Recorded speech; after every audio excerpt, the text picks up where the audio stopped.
السلام علیکم ورحمۃ اللہ وبرکاتہ۔ بسم اللہ الرحمن الرحیم، والصلاة والسلام علی رسولہ الکریم وعلی آلہ وصحبہ اجمعین۔ میرے عزیزوں، بھائیوں، بہنوں، بچوں، بچیوں، اور جن سب تک میری بات پہنچے اور اللہ پہنچائے، میرا سب کو سلام ہو۔ اور میں پچھلے دنوں گر گیا تھا، لیکن شکر ہے اللہ کا، ہڈی نہیں ٹوٹی، کوئی دانت نہیں ٹوٹا، لیکن پورے چہرے میں درد ہے۔ تو مجھے ایسے خیال آیا کہ کچھ قرآن کے ساتھ سفر کرنا چاہیے، کچھ حدیث پاک کے ساتھ۔ تو جتنی ہمت ہوگی میں آپ کے سامنے کچھ نہ کچھ پیش کرتا رہوں۔ تو آج میں نے قرآن پاک سے ایک بڑی خاص چیز اخذ کی ہے، وہ آپ کو پیش کرنا چاہتا ہوں۔ انسان کے علاوہ جتنی مخلوق ہے سب تعلیم یافتہ ہے۔ انہیں یہ پتہ ہے ہمارا بنانے والا کون ہے، انہیں یہ پتہ ہے ہماری بندگی کیا ہے۔ کل قد علم صلاتہ و تسبیحہ، ہر شے کو پتہ ہے میں نے بندگی کیسے کرنی ہے، اللہ کو یاد کیسے کرنا ہے۔ تو یہ آیت بڑی خوبصورت ہے پوری کائنات کو بتانے کے لیے کہ ایک پتھر کو بھی پتہ ہے کہ میرا رب کون ہے اور میری بندگی کیا ہے، میری نماز کیا ہے۔ وَإِن مِّن شَيْءٍ إِلَّا يُسَبِّحُ بِحَمْدِهِ، یہ اس سے بھی زیادہ طاقتور ہے مفہوم کے لحاظ سے آیت، کہ کائنات میں ایک ریت کے ذرے سے لے کر ہمالیہ پہاڑ تک کوئی چیز ایسی نہیں جو اللہ کو یاد نہ کرتی ہو۔ لیکن انسان جاہل پیدا ہوتا ہے، اس لیے آپ حیران ہوں گے بڑے بڑے پڑھے لکھے مفکر، سائنسدان، وہ ایتھیسٹ ہیں، ان کو یہ بھی نہیں پتا کہ ہمارا بنانے والا کون ہے، ہماری زندگی کا مقصد کیا ہے، ہماری زندگی کا راستہ کیا ہے۔ وَأَنَّ هَذَا صِرَاطِي مُسْتَقِيمًا، اللہ تعالیٰ نے فرمایا یہ ہے میرا بتایا ہوا سیدھا راستہ۔ کہاں سے ملے گا؟ قرآن سے ملے گا، اور تو کہیں سے بھی نہیں ملے گا۔ تو ہمیں سیکھنا پڑتا ہے، اور سیکھنے کے لیے سب سے پہلے قرآن ہے۔ ہم شوق رکھیں قرآن کے سیکھنے کا، قرآن کو پڑھنے کا، قرآن کا ترجمہ پڑھنے کا۔ 500 آیات کے علاوہ تو سب نصیحت ہے، تو بڑا اچھا لگے گا اگر آپ روزانہ کچھ قرآن کے لیے وقت مقرر فرما لیں۔ تو قرآن یہ بتاتا ہے کہ ہم دنیا میں کیوں پیدا ہوئے ہیں، ہمارا خالق کون ہے۔ واللہ خلقکم، تمہیں اللہ نے بنایا، کس چیز سے؟ من تراب، مٹی سے بنایا۔ ایک میں نے اشارہ کر دیا کیوں بنایا ہے۔ وما خلقت الجن والانس الا لیعبدون، صرف اس لیے بنایا ہے کہ تم اللہ کے بندے بن کے چلو۔ اچھا، جتنی آسمانی کتابیں ہیں وہ زندگی کا مقصد بتاتے ہیں، خالق کا پتہ بتاتی ہیں۔ تو ساری آسمانی کتابوں کا خلاصہ قرآن پاک، اور قرآن پاک کا خلاصہ علماء کہتے ہیں سورہ فاتحہ ہے، اور سورہ فاتحہ کا خلاصہ ایاک نعبد، یا اللہ صرف تیری بندگی، صرف تیری بندگی، صرف تیری عبادت، صرف تیرے آگے سجدہ، اور کسی کے آگے نہیں۔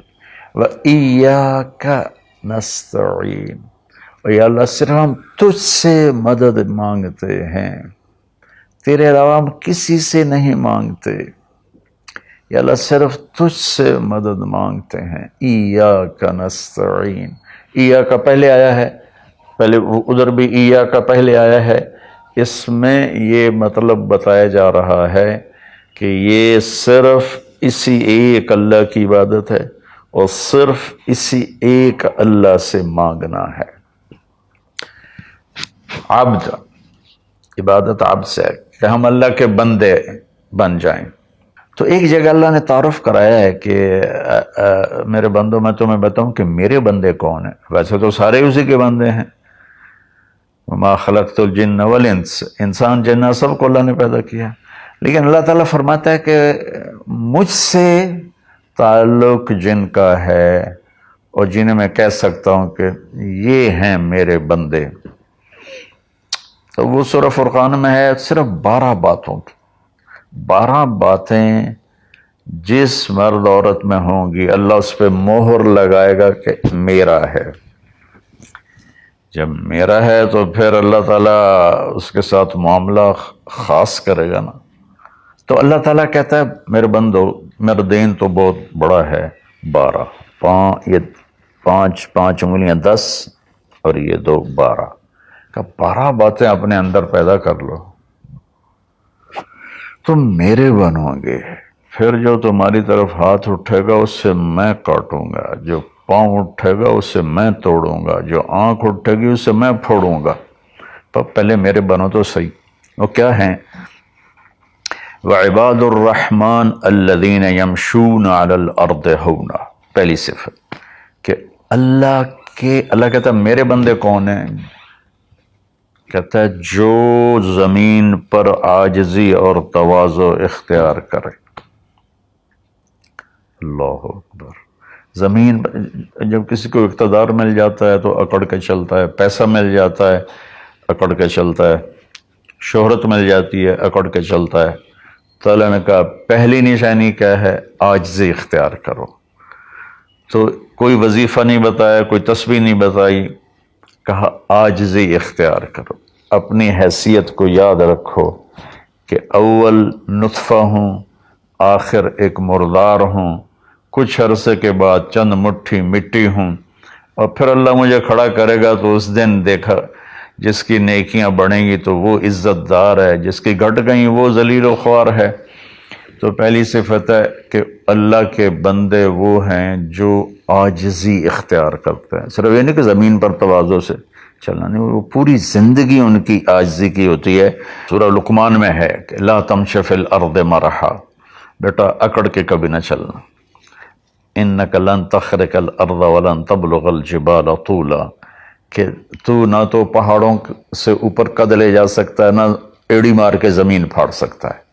تو ایک میں مختصر بیان کرتا ہوں تواضع۔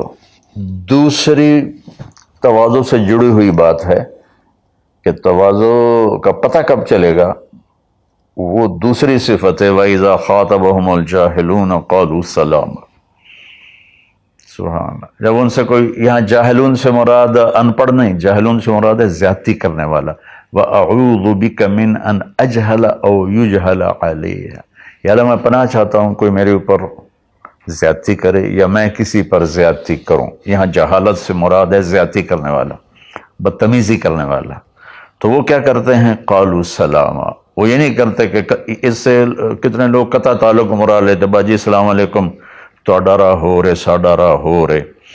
تو میرا اللہ یہ نہیں کہہ رہا، میرا اللہ کہہ رہا جب ان سے کوئی غلط گفتگو کرتا ہے، غلط معاملہ کرتا ہے، بدتمیزی کرتا ہے تو وہ آگے تمیز کے ساتھ بات کرتے ہیں، وہ غصے سے بپھر نہیں جاتے، وہ اس کے لہجے میں بات نہیں کرتے، وہ ٹھنڈے مزاج کے ساتھ اللہ اس کے رسول کو سامنے رکھ کر وہ بات کرتے ہیں۔ 2، تیسری فرمائی والذین یبیتون لربہم سجدا وقیاما، عبادت کو تیسرے نمبر پر لائے کہ میرے بندوں کی تیسری بڑی صفت یہ ہے کہ وہ رات کو اٹھتے ہیں اور مجھے یاد کرتے ہیں۔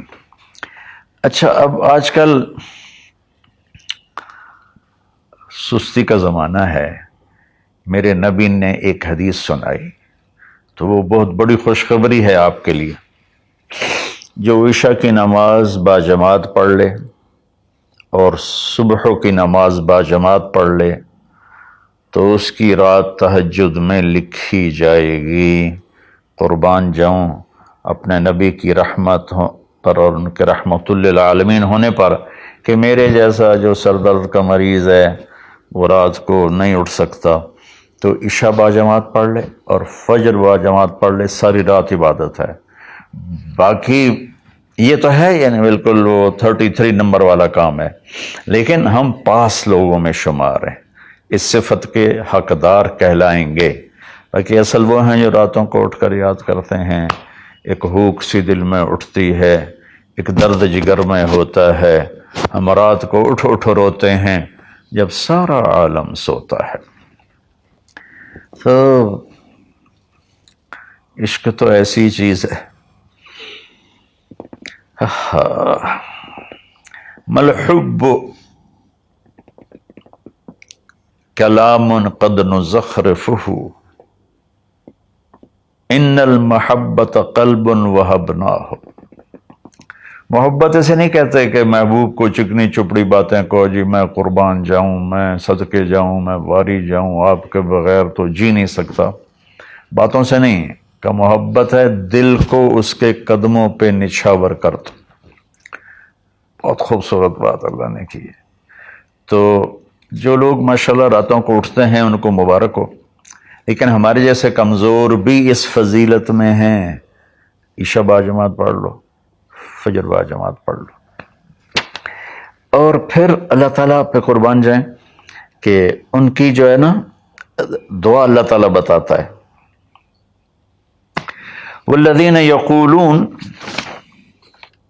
ربنا اصرف عنا عذاب جہنم ان عذابها کان غراما۔ وہ اللہ ان کی دعا بتا رہا ہے کہ وہ کہتے ہیں یا اللہ ہم سے عذاب جہنم دور فرما، چونکہ یہ نہ ٹلنے والا عذاب ہے جو چمٹ جاتا ہے، اور وہ انہا ساءت مستقر و مقاما، اور یا اللہ وہ بہت ہی برا ہے، بہت ہی برا ہے۔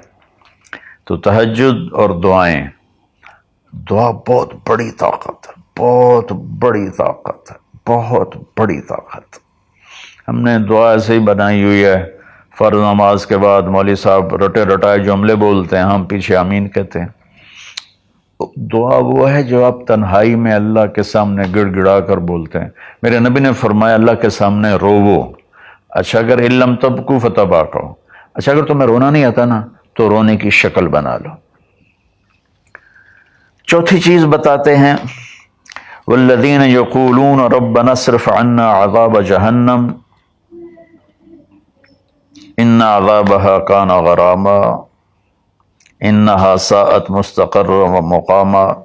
یا اللہ جہنم سے بچانا اور جہنم کے عذاب سے بچانا، وہ اللہ آپ پہ ہی معاف کرے گا۔ یہ ہمارے اب تو عام ماحول میں جی اللہ آپ پہ ہی معاف کرے گا، اللہ بڑا غفور الرحیم ہے، اللہ آپ پہ ہی معاف کرے گا۔ تو میں تو اپنے ماحول میں بات کرتا ہوں اپنے عزیز رشتہ داروں سے کہ اللہ آپ پہ ہی کپا کٹ دے گا، سپرے نہ کرو، پانی نہ لاؤ، کھاد نہ دیو، آپ بہے کوئی بھی پا دیو، اللہ آپ پہ ہی کٹ دے گا۔ لے جی مولانا صاحب کہیں گل نہ کریں دیو، بھلا کدی پانی تے کھاد تے سپرے تو بغیر بھی کاشا ہوئی۔ تو اللہ یہی کہہ رہا ہے کہ ڈرو مجھ سے اس جہنم کے عذاب سے اور اس سے بچاؤ کا راستہ اختیار کرو۔ پانچویں بات کیا ہے؟ والذین اذا انفقوا لم یسرفوا ولم یقتروا وکان بین ذلک قواما۔ بہت اعلیٰ چیز ہے، معیشت کو، اکانومی کو بہت خوبصورت انداز میں بتایا کہ میرے خاص بندے وہ ہیں، دیکھو اللہ نے دنیا کا بھی بیچ میں ڈالا۔ اللہ والے دنیا کو نہیں دیکھتے، اللہ والے چٹائیوں پہ سوتے ہیں، اللہ والے بادشاہوں سے نہیں ملتے ہیں، اللہ والوں کے پاس جایا جاتا ہے، اللہ والے کسی کے پاس نہیں جاتے ہیں۔ ارے سب سے بڑے اللہ والے تو نبی ہیں، اللہ نے فرعون کے پاس بھیجا موسیٰ علیہ السلام کو، اور کائنات کی افضل ترین ہستی اللہ کے بعد میرے نبی ہیں، ابو جہل کے پاس بھیجا۔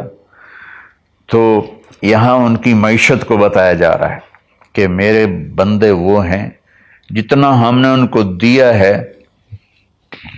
اس سے بڑھ کر خرچ نہیں کرتے۔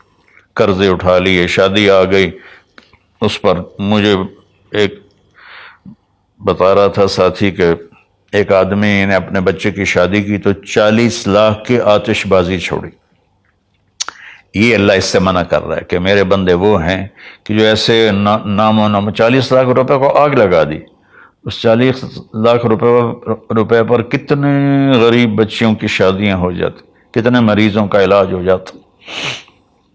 وَلَمْ يَقْتُرُوا، دوسری بات ہے کہ جتنا دیا ہے اس سے اوپر نہیں جاتے کہ قرضوں میں چلے جائیں، اکانومی برباد ہو گئی۔ اور وَلَمْ يَقْتُرُوا، اور جتنا دیا ہے اس سے کم بھی خرچ نہیں کرتے، کنجوس نہیں ہوتے، بخیل نہیں ہوتے، لالچی نہیں ہوتے۔ یہ چیز بھی اکانومی کو ہٹ کرتی ہے کہ بس جوڑتے جاؤ اور اس کو آگے بڑھاؤ نہیں، اس کو آگے دو نہیں۔ تو اللہ تعالیٰ پہ قربان جاؤں، اس نے خاص طور پر ہمارے معاشرے میں اللہ والا وہ سمجھا جاتا ہے جس کو دنیا کی خبر ہی کوئی نہ ہو، اور اللہ والا وہ ہوتا ہے جو بس مسلح پہ بیٹھا رہتا ہے۔ اور اللہ تعالیٰ یہاں ان کی اکانومی کو بتا رہا ہے کہ وہ کام کرتے ہیں، کاروبار کرتے ہیں، وہ تجارت کرتے ہیں، وہ زراعت کرتے ہیں، وہ حکومت کرتے ہیں۔ ابو بکر سے بڑھ کے اللہ والا کون ہوگا؟ خلفائے اربعہ سے بڑھ کے اللہ والا کون ہوگا؟ تو وہ اپنے خرچ کو بیلنس کرتے ہیں۔ کل پرسوں ایک ساتھی بات کر رہا تھا، اصحاب صفہ تو چٹائیوں پہ بھوکے لیٹے رہتے تھے۔ یہ شروع کی باتیں ہیں۔ عبد الرحمن بن عوف ٹاپ 10 صحابہ میں ہیں، ٹاپ 10 صحابہ میں۔ جب ان کا انتقال ہوا تو ان کی 4 بیویوں کو جو 1/8 ملا وہ 48,000 دینار تھے، تو آج کے لحاظ سے وہ 12 ارب روپیہ بنتا ہے۔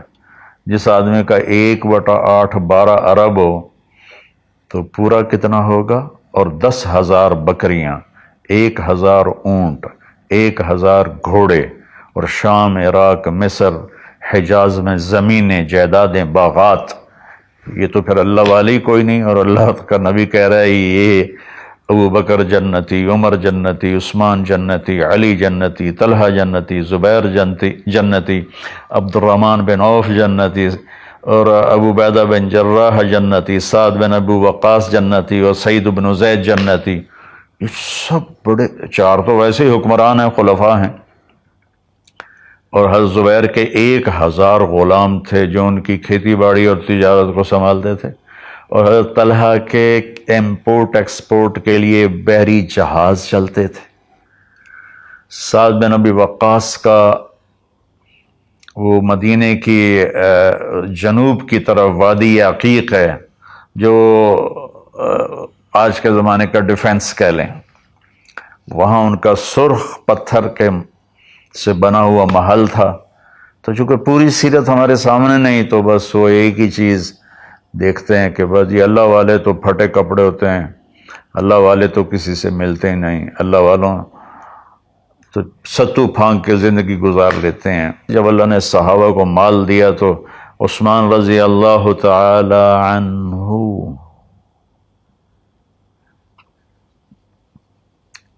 کہنے لگے اپنی بیوی نائلہ کے لیے میں نے چادر خریدی ہے 300 دینار میں، 300 دینار میں، جو 7.5 کروڑ روپیہ بنتا ہے۔ اور کہہ رہے ہیں کہ پتہ نہیں اسے پسند آئے گی کہ نہیں آئے گی۔ تو ہم بیچ میں دنیا کو نکال نہیں سکتے، یہ بڑی غلط تعبیر ہے اسلام کی۔ اس کے بعد کیا ہے ان کی صفت؟ 3 کٹھی بتائی ہیں، 6، 7، 8۔ اب میں آپ کو 5 بتا چکا ہوں۔ تواضع، عاجزی، اور برائی کا جواب اچھائی، اور راتوں کو اٹھ کے بندگی، اور اپنے کاروبار زندگی میں اعتدال اور بیلنس آف اکانومی تب ہوگا جب اخراجات کو کنٹرول کیا جائے گا۔ وہ ایک آدمی مجھے ملنے آیا تو کہنے لگا یہ اتنے کروڑ کی گھڑی، اور میرے پاس گھڑیوں کا ڈھیر ہے، کروڑوں روپے، ہر گھڑی کی قیمت کروڑوں روپے ہے۔ یہ تو نادانی کی بات ہے، نہ کہ کوئی فخر کی بات ہے۔ پھر اللہ تعالیٰ نے بتایا 3 صفتیں کٹھی بیان فرمائیں، وہ کیا ہیں؟ والذین لا يدعون مع اللہ الہا آخر، جو توحید کا جام پیتے ہیں اور اللہ کے سوا کسی کو اس کا شریک نہیں ٹھہراتے۔ دوسرا کیا ہے؟ ولا یقتلون النفس التي حرم اللہ الا بالحق. جو ہمارے علاقے میں خاص طور پر جو قتل کی دشمنیاں ہیں، اور اپر پنجاب میں جو قتل کی دشمنیاں ہیں، گجرانوالہ کے ارد گرد، گجرات کے ارد گرد خاندانوں کے خاندان تباہ ہو گئے، اور ایسی سرحد اور بلوچستان کے قبیلوں کے قبیلے تباہ ہو گئے، اور نمازی 5 وقت کے. اور میرا اللہ کہتا ہے جو کسی کو قتل نہیں کرتا سوائے حق ہے. حق ہے، کوئی زانی پکڑا جاتا ہے اور شادی شدہ ہے اور 4 گواہ اس پہ لگ جاتے ہیں، اب اس کو قتل کرو. اور کوئی جنگ ہے کفر اور اسلام کی، جب اس جنگ میں جب سامنے آئے لڑائی کرنے والا اسے قتل کرو. لیکن جیسے آج کل ہمارا ماحول ہے قتل قتل قتل قتل، بھائیو اللہ کہہ رہا ہے جو میرے بندے ہیں نا وہ کسی کو ناجائز قتل نہیں کرتے. تیسرا کیا فرمایا؟ ولا یزنون، زنا نہیں کرتے. زنا کیسے پھیلتا ہے؟ بے حیائی سے. جو چند دن پہلے میں نے بات کی تھی تو کچھ لوگوں نے برا منایا، باقی تو اکثر نے ایکسیپٹ کیا. زنا بے حیائی سے پھیلتا ہے. اللہ کہتا ہے قل للمؤمنین یغضوا من ابصارہم ویحفظوا فروجہم. ایمان والوں سے میرے محبوب کہو کہ آنکھیں نیچی رکھیں اور زنا سے اپنے آپ کو محفوظ رکھیں. سیم آیت وَقُلْ لِلْمُؤْمِنَاتِ يَغْضُضْنَ مِنْ أَبْصَارِهِنَّ وَيَحْفَظْنَ فُرُوجَهُنَّ. اور ایمان والی عورتوں سے کہہ دو کہ اپنی نظریں نیچی رکھیں اور اپنے آپ کو اس فحاشی اور بدکاری سے بچائیں. انسان جذبات کا پتلا ہے، اس کے سامنے جب بے حیائی ہوگی تو وہ یقیناً اس کے غلط جذبات ابھریں گے. اس لیے میرے اللہ نے، میرے نبی نے ہمیں ایک پاکیزہ اور حیا والی شریعت عطا فرمائی. اور اللہ کا فضل ہے امت کے اندر کہیں حیا چھپا ہوا ضرور ہے. خاص طور پر میں اپنے ان بھائیوں سے کہوں گا جو شادی کرنے کے بعد بھی الگ عورتیں رکھی ہوتی ہیں. اللہ کی قسم میں بڑے دکھ اور شرم کے ساتھ یہ بات کر رہا ہوں، کوئی میں ہٹ نہیں کر رہا ہوں، کہ میرے بھائی جو شادی کر کے بھی اور عورتوں سے تعلق رکھتے ہیں، اور اس سے بھی گری ہوئی بات ہے میری بہنیں جو شادی کے بعد بھی غیر مردوں سے تعلق رکھتی ہیں. یہ ہے ہمارے معاشرے میں، اللہ اس سے ہمیں بچائے. تو پھر آگے اللہ کہتا ہے اگر تم نے یہ کام کیا وَمَن يَفْعَلْ ذَلِكَ، اگر تم یہ تینوں کام کرو گے، زنا کرو گے، قتل کرو گے، شرک کرو گے، يَلْقَ أَثَامًا، بہت بڑا گناہ ملے گا. يُضَاعَفْ لَهُ الْعَذَابُ يَوْمَ الْقِيَامَةِ، بہت بڑا عذاب ہوگا. وَيَخْلُدْ فِيهِ مُهَانًا، اور ہمیشہ اس میں رہنا پڑے گا. لیکن إِلَّا مَن تَابَ، سوائے اس کے جس نے توبہ کر لی، وَآمَنَ، اور ایمان لایا، وَعَمِلَ صَالِحًا، اور اس نے اچھے عمل اختیار کیے. اب آگے خوشخبری سننا. اللہ یہ نہیں کہہ رہا اللہ ان کو معاف کر دے گا. اللہ کہہ رہا فَأُولَٰئِكَ يُبَدِّلُ اللَّهُ سَيِّئَاتِهِمْ حَسَنَاتٍ وَكَانَ اللَّهُ غَفُورًا رَحِيمًا. اللہ تعالیٰ فرما رہے ہیں کہ ہائے ہائے، اگر تم توبہ کر لو گے نا، ایمان لے آؤ گے، اچھے عمل کرو گے، تو میں صرف تمہیں معاف نہیں کروں گا، تمہاری برائیاں مٹا کے وہاں نیکیاں لکھ دوں گا. واہ قربان میرے مولا، کہتے معاف نہیں کروں گا، معاف بھی کروں گا اور تمہارے گناہوں کی جگہ نیکیاں لکھ دوں گا. یا اللہ ایسا کیوں کرو گے؟ کہ اس لیے کہ میں غفور الرحیم ہوں. تو من تاب وعمل صالحا فإنه يتوب إلى الله متابا.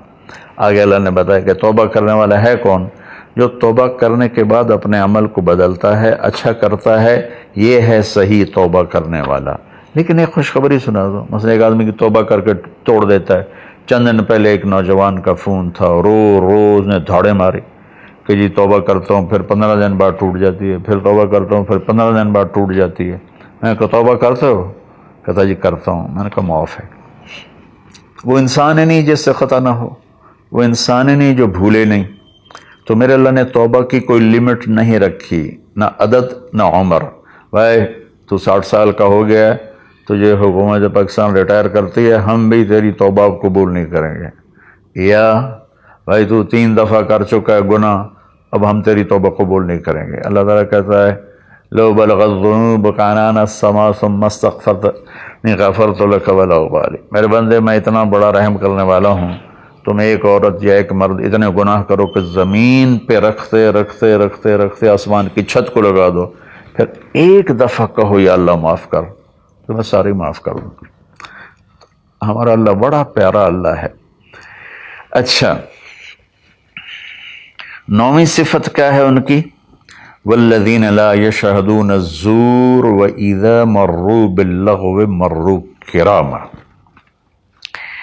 اس کا ایک ترجمہ تو یہ ہے کہ جہاں گندی محفل ہو اور شرابی کی محفل چل رہی ہے، یا کوئی ناچ گانے کی محفل چل رہی ہے، یا کہیں کسی کی غیبت ہو رہی ہے، برائی ہو رہی ہے، کسی پہ ظلم ہو رہا ہے، تو وہ اس میں شامل نہیں ہوتے، چپ کر کے دائیں بائیں سے نکل جاتے ہیں.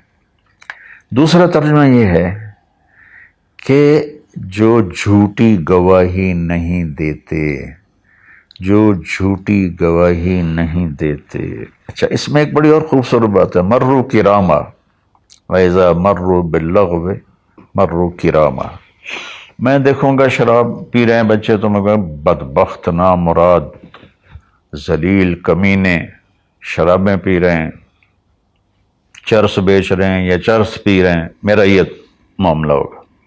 لیکن مرو کرا، جب وہ کسی غلط محفل کو دیکھتے ہیں تو عزت کے ساتھ گزر جاتے ہیں، یعنی اپنا دامن بھی بچاتے ہیں، اور جو برائی کر رہے ہوتے ہیں ان کو بھی حقیر نہیں سمجھتے.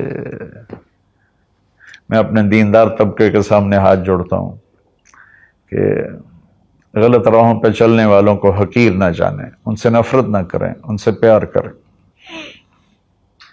میں اپنے گاؤں میں ہوں، تلمبا 3 کلومیٹر ہے، 250 طوائفیں ہیں. ان کو صرف بیٹی کہنے پر ان کی زندگی کیا سے کیا ہوگی. وہ کچھ ان کا وظیفہ لگایا تھا تو ان کی زندگی کیا سے کیا ہوگی. تو بھائی کسی کو حقیر نہ جانو، کسی سے نفرت نہ کرو، چاہے کوئی غیر مسلم ہے چاہے کوئی مسلم ہے، لیکن تمہارے عقائد کے خلاف ہے، یا تمہارا جھگڑا ہے، تمہاری لڑائی ہے، یا وہ زانی ہے، شرابی ہے، جواری ہے، نفرت نہ کرو، نفرت نہ کرو، نفرت نہ کرو. اور 10ویں ہو گئی وَإِذَا مَرُّوا بِاللَّغْوِ مَرُّوا کِرَامًا، کہ وَالَّذِينَ إِذَا ذُكِّرُوا بِآيَاتِ رَبِّهِمْ لَمْ يَخِرُّوا عَلَيْهَا صُمًّا وَعُمْيَانًا. جب ان کے سامنے اللہ کی بات آتی ہے تو سننے سے انکار نہیں کرتے، یعنی آنکھیں بند نہیں کرتے، کان بند نہیں کرتے، کہ جیسے اندھے اور بہرے پر چیز پیش کرو تو اسے پتہ نہیں لگے گا. تو میرا اللہ کہہ رہا ہے کہ جب ان کے سامنے میری بات آتی ہے، میرا قرآن آتا ہے، میرے نبی کا فرمان آتا ہے، تو اندھے بہرے نہیں ہوتے بلکہ غور کر کے سنتے ہیں، غور کر کے سنتے ہیں. تو اللہ ایک ان کی صفت یہ بتا رہے ہیں کہ وہ اللہ کا کلام سنتے ہیں تو تاثر لیتے ہیں اور اپنے آپ کو بدلتے ہیں، اور اپنے گناہوں پر باقی نہیں رہتے بلکہ اپنے آپ کو توبہ کرتے ہیں اللہ کے سامنے. پھر جب توبہ ٹوٹ جائے پھر رو دھو کے توبہ کرتے ہیں. 12ویں صفت کیا ہے؟ سبحان اللہ، واہ جی واہ. اللہ والوں کو تو بیوی بچوں کی بھی پرواہ نہیں ہوتی. اللہ والوں کے گھروں میں تو فاقے ہوتے ہیں. جب یہ اللہ والوں کی بات بتا رہا ہوں، والذین یقولون ربنا هب لنا من ازواجنا وذریاتنا قرۃ اعین وجعلنا للمتقین اماما. سبحان اللہ. جو کہتے ہیں یا اللہ ہمیں ہمارے ازواج یعنی بیویاں، ہماری اولادیں ایسی دے جو آنکھوں کی ٹھنڈک بن جائیں، اور ہمیں متقین کا سردار بنا، امام بنا. اپنی وجاہت مانگتے ہیں، وجاہت. اچھا، حب وہبا، آتا، اعطا، تین لفظ ہیں دینے کے، آتا دیا، اعطا دیا، وہبا دیا، لیکن تینوں کے مطلب الگ الگ ہیں۔ آتا کہ میں نے آپ کو ایک چیز دی، قلم دیا، لیکن آپ کو مالک نہیں بنایا، واپس لے سکتے بھائی واپس کرو۔ آتا میں آپ کو گاڑی دیتا ہوں تو میں آتا کا مطلب ہے کہ میں واپس نہیں لوں گا، یہ تمہاری پکی ملک ہو گئی۔ وہبا میں تمہیں وہ چیز دوں گا جو تیرے خواب و خیال میں بھی نہیں ہوگی، تیرے تصور سے بھی بالا تر ہوگی۔ کیا مانگتے ہیں اللہ والے؟ یا اللہ میری بیوی ایسی ہو، اتنی اچھی ہو کہ میرے تصور سے بھی بالا تر ہو، میری اولاد ایسی ہو، اتنی نیک ہو، اتنی صلاحیت والے ہوں کہ میرے تصور سے بھی بالا تر ہوں۔ اللہ ہمیں یہ دعا سکھا رہا ہے، یہ نہیں کہا کہ مانگو آتے نہ، کہہ رہا ہے حب لنا، یا اللہ ہمارے گمان سے بھی اوپر کر کے بیوی اور بچے دے، اور ہمیں دنیا میں وجاہت دے، عزت دے۔ اس کا مانگنا انسانی حقوق میں شامل ہے۔ ہاں ایسی وجاہت اور ایسی شہرت جس کے پیچھے شیطانی کام ہو وہ حرام ہے، ورنہ عزت نفس تو ہر انسان کو پیاری ہے۔ اور پھر اللہ تعالیٰ کہتا ہے قرۃ اعین، آنکھیں ٹھنڈی ہو جائیں۔ اس سے بڑی تعبیر پورے کلام عرب میں نہیں ہے اندر کی خوشی کی، آنکھیں ٹھنڈی ہو جانا۔ اس کا الٹا محاورہ ہے اسقط اللہ عینک، اللہ تیری آنکھیں گرم کرے، یعنی تجھے تکلیف دیکھنی پڑے، اللہ تیری آنکھیں ٹھنڈی کرے، یعنی تمہیں سکھ دیکھو، تم سکھ دیکھو۔ اور پھر آگے اللہ تعالیٰ کیا کہتا ہے؟ اولئک یجزون الغرفۃ بما صبروا، یہ ہیں وہ جن کو صبر کے بدلے جنت کے بڑے گھر ملیں گے۔ وَيُلَقَّوْنَ فِيهَا تَحِيَّةً وَالسَّلَامًا، جس میں گاڈ آف آنر ان کو پیش کیا جائے گا، سلام کیا جائے گا۔ خالدین فیہا، اس میں ہمیشہ رہیں گے۔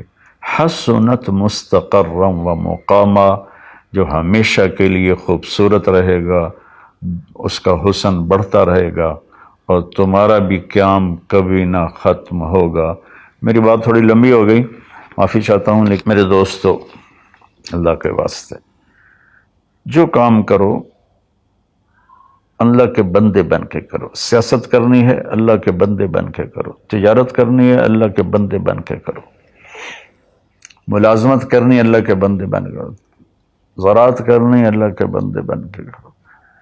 اللہ تعالیٰ مجھے بھی ان 12 صفات کا عمل کرنے والا بنائے اور آپ کو بھی۔ السلام علیکم۔